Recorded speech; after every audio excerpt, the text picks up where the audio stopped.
الله الرحمن الرحيم يا أيها الذين آمنوا إن جاءكم فاسق بنبأ فتبينوا أن تصيبوا قوما بجهالة فتصبحوا على ما فعلتم نادمين সূরা হুজুরাত আয়াত 6।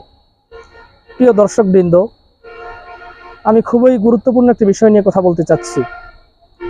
Online platform আসার পরেই আমরা যারা অনলাইনে অ্যাক্টিভ আছি, অনেকেই আমরা বিভিন্ন তথ্য, বিভিন্ন মেসেজ অনলাইনের মাধ্যমে নিয়ে থাকি।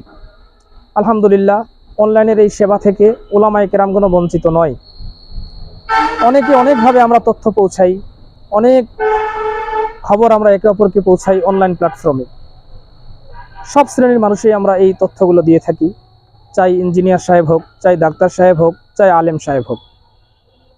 সম্মানিত উপস্থিতি, অনলাইনের এই প্ল্যাটফর্মে এসে আমরা দেখতে পাচ্ছি অনেকেই কোনো একটি খবর পেয়ে যাচাই বাছাই করা ছাড়া, অবজার্ভ করা ছাড়া, অ্যানালাইসিস করা ছাড়াই খবরটি পৌঁছিয়ে দিচ্ছে। পরবর্তীতে আবার ভুল স্বীকার করতেছে যে আমি ভুল করেছি, খবরটি মিথ্যা ছিল।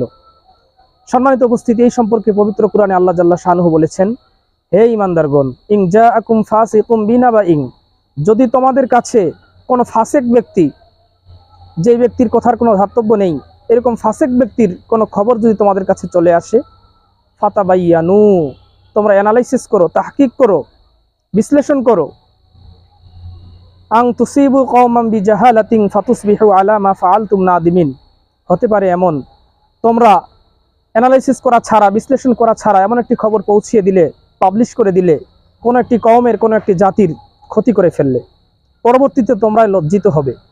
সম্মানিত উপস্থিতি, এই আয়াত থেকে আমরা সুন্দর মেসেজ পাইতেছি।